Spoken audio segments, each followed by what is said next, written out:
देखो, आज जो पढ़ रहे हैं हम, कौन सा टॉपिक चल रहा है हमारा?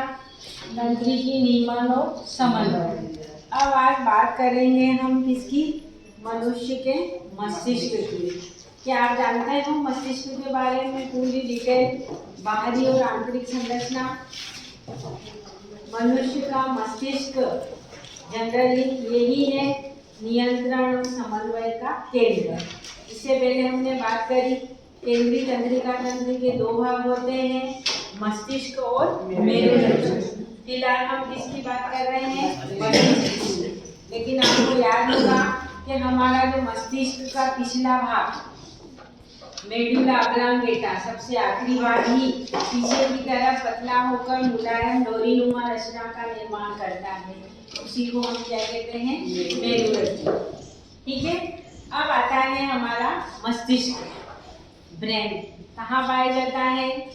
मनुष्य का मस्तिष्क बॉक्स क्रेनियम के अंदर सुरक्षित होता है। ये जो हिस्सा है हमारा, ये क्रेनियम है। क्रेनियम या मस्तिष्क बॉक्स के अंदर सुरक्षित रहता है। कुल वजन 1400 ग्राम होता है। मुलायम तंत्रिका ऊतकों का बना हुआ होता है। ये सामान्य बात। मस्तिष्क के चारों ओर क्या पाया जाता है? मस्तिष्क आवरण पाया जाता है। जैसे फॉर एग्जाम्पल अभी हम डायग्राम देखेंगे, ये चारों ओर का आवरण क्या कहलाएगा? मस्तिष्क आवरण, जो 3 स्तरों का बना होता है। पहला स्तर होता है ड्यूरामेटर, दूसरा पायामेटर और अरेक्नाइड। सबसे सामान्य पहली लाइन क्या लिखी है हमने?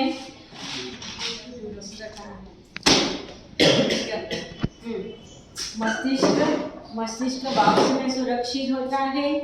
मुलायम तंत्रिका ऊतकों का बना होता है। 1400 ग्राम होता है और मस्तिष्क के चारों ओर मस्तिष्क आवरण होता है, जो 3 स्तर ड्यूरामेटर, पायामेटर और अरेक्नाइड का बना होता है। अब हमने इससे पहले भी कई सारे अंग पढ़े हैं कि जहाँ स्तर है मतलब वहाँ पर क्या होगी? गुहाएं भी होगी, और गुहाएं हैं तो वहाँ पर द्रव भी होगा।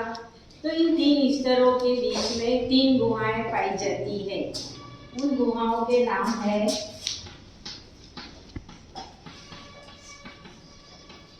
इपीन्यूरल, सबन्यूरल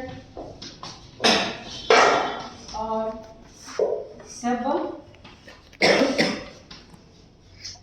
रेक्नोडियल। ये हो जाएगा गुहाओं के नाम। ठीक। अब इन गुहाओं के मध्य एक द्रव भरा रहता है। अब उस द्रव का नाम होता है, यही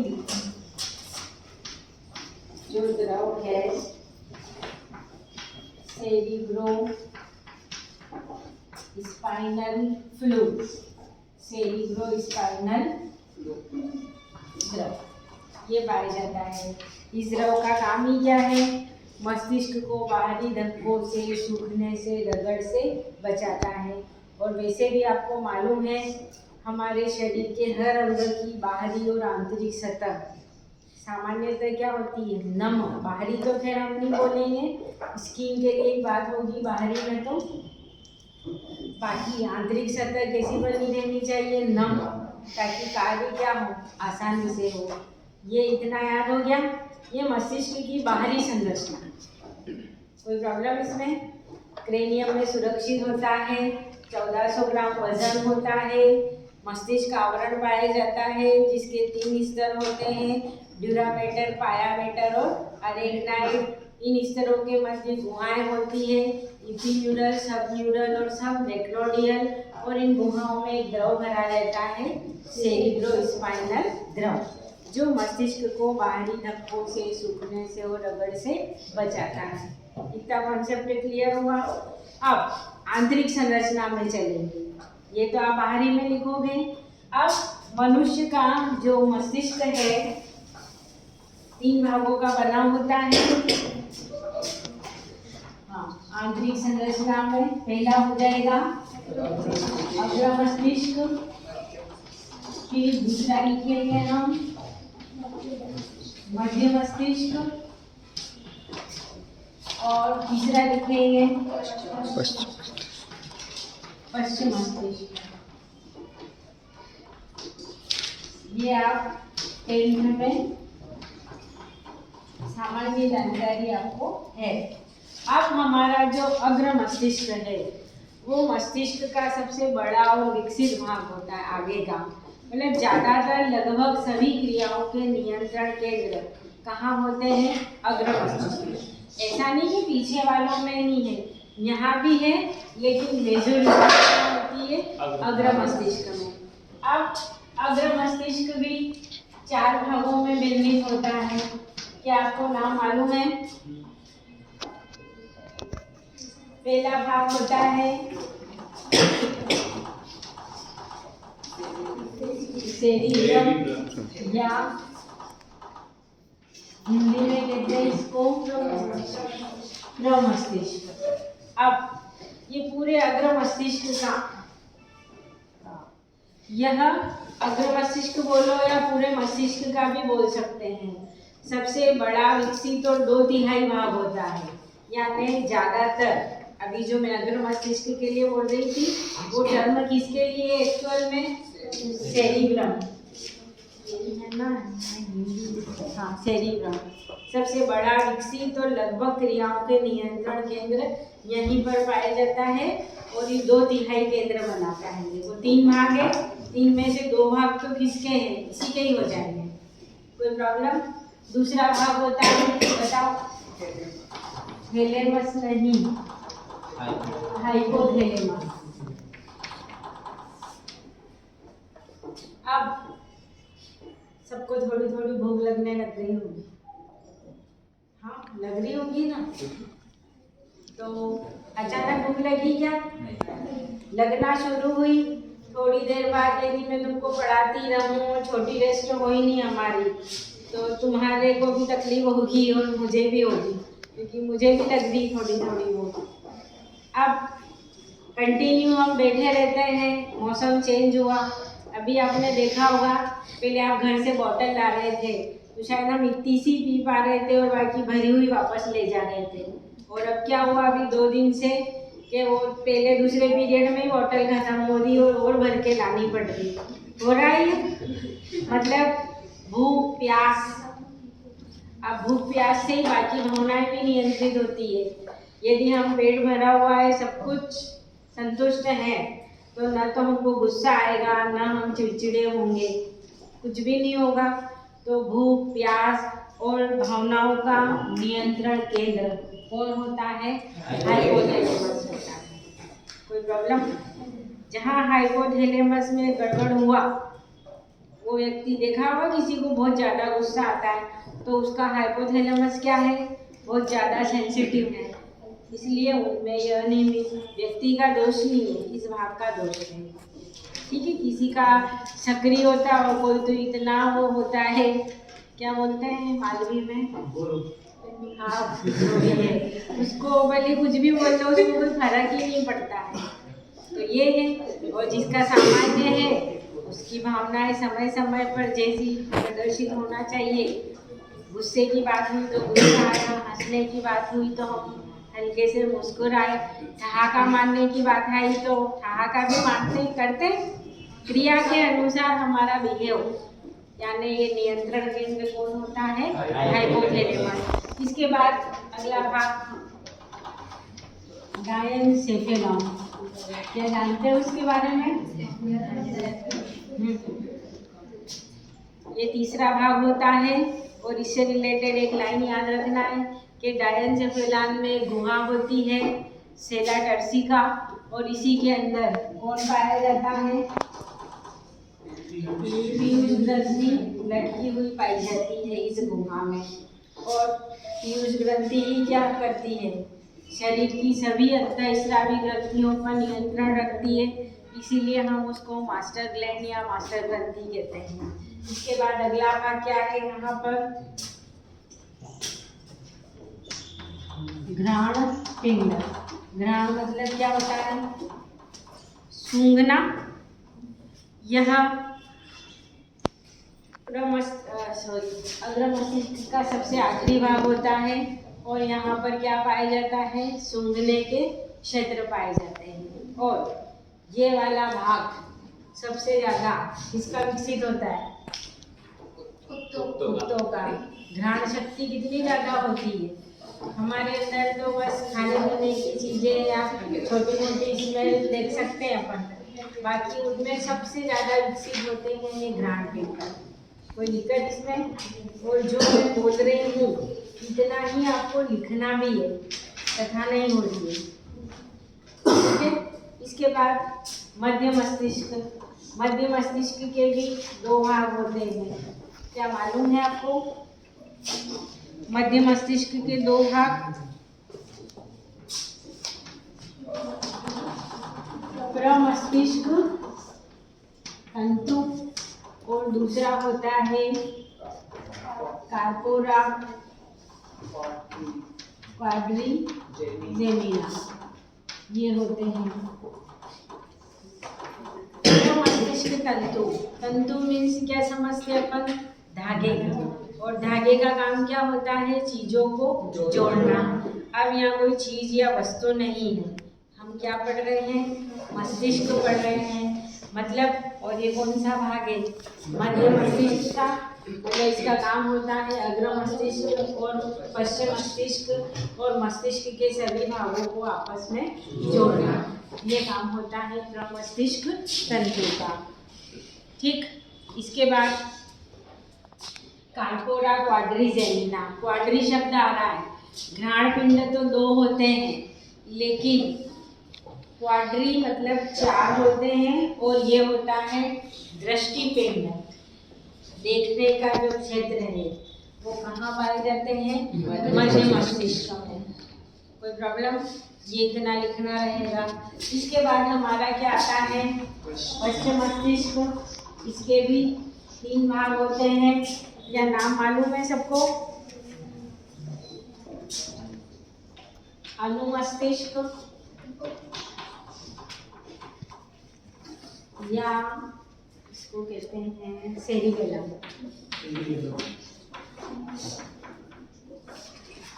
दूसरा होता है नहीं, दूसरा होता है पोन्स और तीसरा होता है मेडुला ऑब्लांगेटा। ये है हमारे पश्चिम मस्तिष्क के तीन भाग, अनुमस्तिष्क, पोन्स और मेडुला ऑब्लांगेटा। अब अनुमस्तिष्क शरीर की अनैच्छिक क्रियाओं का केंद्र होता है।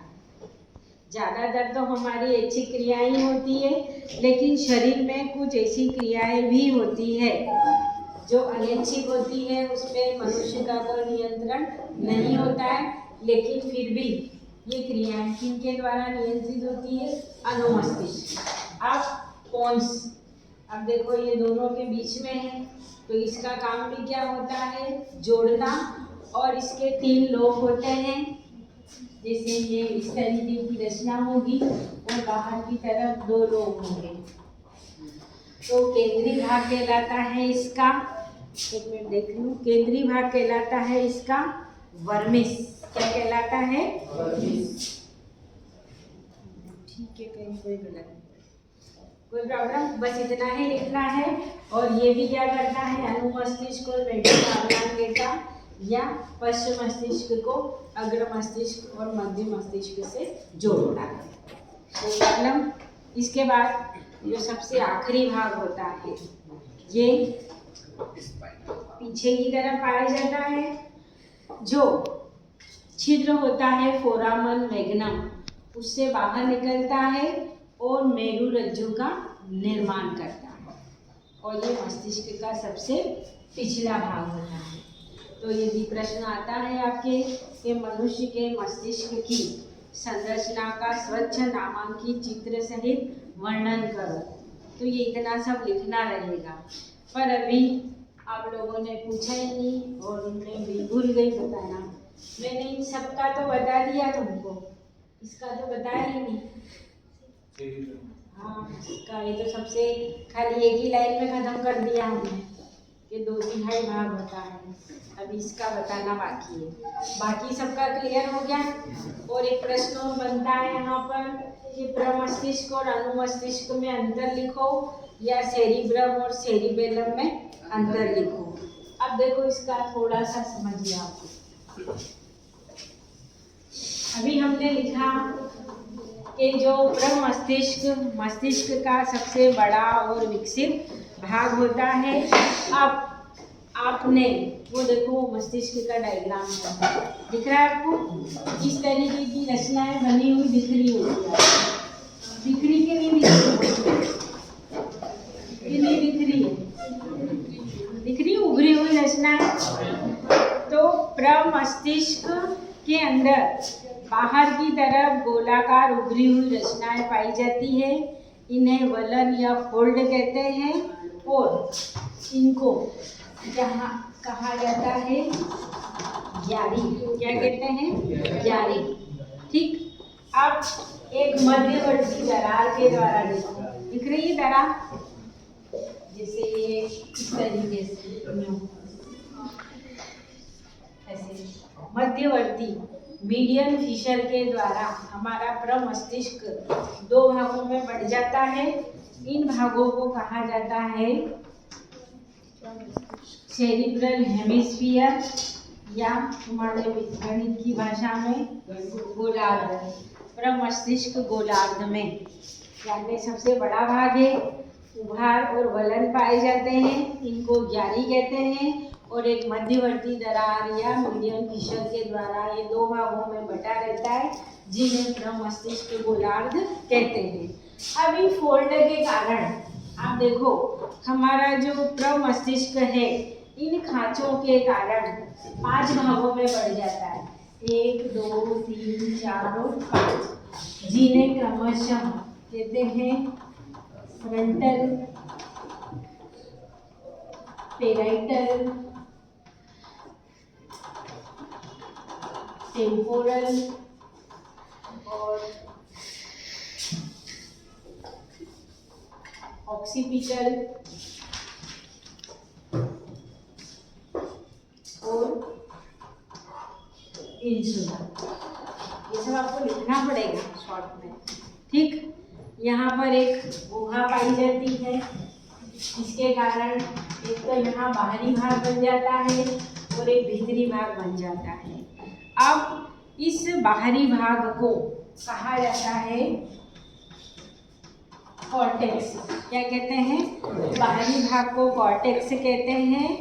कहाँ गया? और इस कॉर्टेक्स के अंदर जो पदार्थ भरा रहता है उसको कहते हैं हिंदी में तो ग्रे मैटर या इंग्लिश में तो ग्रे मैटर और हिंदी में कहेंगे धूसर पदार्थ। इसके अलावा जो पदार्थ भरा रहेगा भीतरी भाग में वो क्या होगा? श्वेत पदार्थ या वाइट मैटर। अब प्रमस्तिष्क का एक साथ पूरा सुन लो कि मस्तिष्क का सबसे बड़ा विकसित भाग होता है, 2/3 भाग होता है। इसके बाहरी भाग पर अनेक उभार या वलन पाए जाते हैं, इनको क्या कहते हैं? हम ग्यारी कहा जाता है। इन उभार और वलन के कारण प्रमस्तिष्क 5 भागों में विभाजित हो जाता है, 5 लोब बन जाते हैं, जिन्हें फ्रंटल, पेराइटल, टेम्पोरल, ऑक्सीपिटल और इंसुला कहते हैं। और हमारा प्रमस्तिष्क एक मध्यवर्ती दरार के द्वारा 2 भागों में बढ़ जाता है, जिन्हें प्रमस्तिष्क गोलार्ध कहते हैं। और लगभग सभी संवेदनाओं, बुद्धि, मति, स्मृति, बुद्धिमत्तापूर्ण व्यवहार, लगभग सोचने, विचारने, समझने, सब क्रियाओं का नियंत्रण केंद्र कौन होता है? प्रमस्तिष्क। वैसे पूरे ही अग्र मस्तिष्क है, लेकिन मेजर वर्क जो है वो किसके कारण होते हैं? प्रमस्तिष्क। कोई प्रॉब्लम? इस तरीके से ये हुआ आपका मस्तिष्क का स्वच्छ नामांकित चित्र के साथ वर्णन। क्लियर है? कोई दिक्कत इसमें?